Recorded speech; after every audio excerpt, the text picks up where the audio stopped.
నమస్తే, welcome to VS99 news. బోయినపల్లిలోని Malkajgiri MLA camp Gautam Nagar డివిజన్లోని ఐఎన్ నగర్ కాలనీలో గల శ్రీ జయగిరి లక్ష్మీ నరసింహస్వామి దేవస్థాన స్థలమని ఇటీవల స్థానికులు ఇళ్లకు తాళం వేసిన విషయానికి మల్కాజ్గిరి ఎమ్మెల్యే మరి రాజశేఖర్ రెడ్డి ప్రత్యేక చొరవ వలన కోర్టు స్టే ఇచ్చినందున కృతజ్ఞతలు తెలియజేసిన ఐఎన్ నగర్ కాలనీ వాసులు.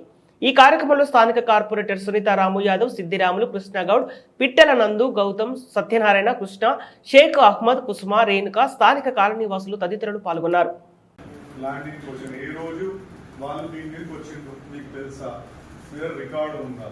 99% రికార్డు వాళ్ళ దగ్గర ఉండదు. లేదు వాళ్ళ ఇప్పుడు వాళ్ళ ఏ రకంగా ఉన్నదా? ఇండ్ల రూపంలో ఉన్నాయా, ఖాళీ జాగ్రత్త రూపంలో ఉన్నాయా?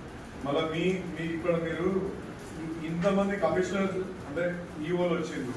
ఈ ఈఓలు ప్రతి ఈఓ నీకు రికార్డు ఇచ్చిండా? నేను వచ్చిన రోజు ఇల్లుంటే వెళ్ళిపోయే నాటికి ఇది అయింది. అంటే ఇప్పుడు 81 నుంచి ఆడ సెటిల్మెంట్ వస్తున్నాయి కదా. సరే 90లో ఆయన వచ్చింది. 90 వచ్చినప్పుడు ఇంకో 10 ఖాళీ ఉంటుండే కదా. ఆ 10 ఖాళీ ఉన్న రిపోర్ట్ మీ దగ్గర ఉందా? నువ్వు లేకపోతే ఎట్లా సెటిల్మెంట్ కబ్జాకు గురైంది? నీ ఇంకోటి ఈ సర్వే నెంబర్ నీదే ఏం ప్రూఫ్ ఉంది? ఇన్ని రోజుల్లో నీ ఈ వాళ్ళని ఎందుకు ప్రాసిక్యూట్ చేయకూడదు? ఈ లెటర్లు ఇస్తున్నారు, దీనికి సమాధానం చెప్తున్నారు.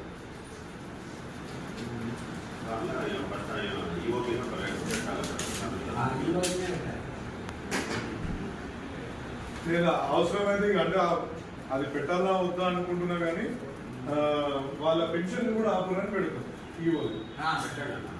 పాత రిటైర్ అయిన వాళ్ళు ఉన్నారు కదా, సో రిటైర్ అయిన వాళ్ళు నీకు రిపోర్ట్ ఇవ్వకపోతే వాళ్ళ ఆయననే కబ్జా గురైంది. కానీ నువ్వు వాళ్ళు ఒప్పుకో. ఫస్ట్ నాకు దూరపడే ముందు నువ్వు ఇది కూడా ఒప్పుకో. నువ్వు వాళ్ళేం పని చేస్తావు? వాళ్ళు పని చేయకుండా మనలోనే వచ్చి కూలకూడదు అంటే ఎట్లా అవుతుంది? అంటే లిటిగేషన్ చేశామన్నా 7 దాకా అయితే వాళ్ళని వదిలిపెట్టేది అయితే లేదు.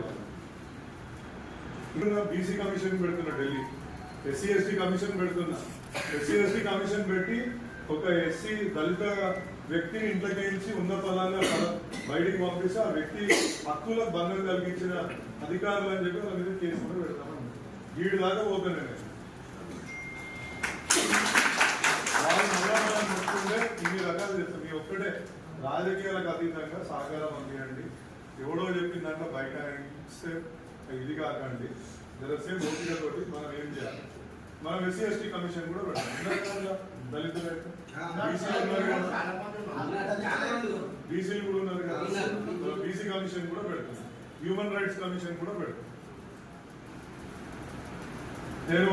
నేను అసెంబ్లీలో ఏమడితే మళ్ళీ సార్ వాడు ముట్టుకుంటే నాకు ఒక ఆడ కమిటీ అయ్యి శాసనసభ్యులతోటి ఆ కమిటీ వచ్చి నిజాలను వెరిఫై చేసుకున్నారు కదా, వాళ్ళకి ఏదైనా ఆల్టర్నేట్ చూపెట్టు, అప్పటిదాకా నా దగ్గర రాకు అని అడుగుతాను. ఇవన్నీ అయితే అక్కడ ముట్టుకుంటాడా? అంత డెప్త్ పోతున్నా మీ సబ్జెక్ట్ మీద. నేను ఒక 4-5 ఎక్స్పర్ట్స్ పెట్టి ఈ కాగితం రాపించిన ఎవరైనా చదువుతాంటే కూడా చదువుతుంది అన్నారా?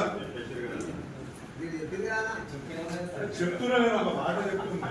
అంటే ఒక మ్యాటర్ ని అధికారి వీళ్ళు ఏమంటారు?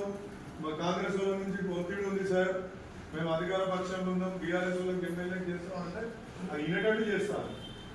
SC ST కమిషన్ ఇంటికి దించుతాను నేను. అప్పుడు అలాగే పెడదాం సీరియస్లో పోయి మా హక్కులకు భంగం కలిగించి వాళ్ళని ఎట్లా రోడ్డు మీద పడేసి వాళ్ళ తల్లిదండ్రులు ఏడిపోవాలా, చిన్నపిల్లలు ఏడిపోవాలా? నువ్వు ఆల్టర్నేట్ చూపెట్టకుండా వాళ్ళని ఎట్లా బయటికి ఉంటుంది? ఏ లెవెల్లో వాళ్ళని వదిలిపెట్టాడు కదా. ఆమెనైతే ఇక నేను మొన్ననే చెప్తే ఆయన ఆ పెద్ద వచ్చిన పొట్టి కూడా చూడు, ఆయన సారీ చెప్తున్నారు. అన్న వదిలే, నేను సారీ చెప్తున్నాను, ఆయన చెప్తున్నా, నేను చెప్తున్నానే ఇక భయపడిపోయి వదిలేసాను అన్న. పద్ధతి కాదు కదా. ఏదైనా ఉంటే ఎమ్మెల్యే నిజంగా చెప్పినట్టు చెప్పు, నేనే ఒప్పుకుంటా. తప్పేమున్నది?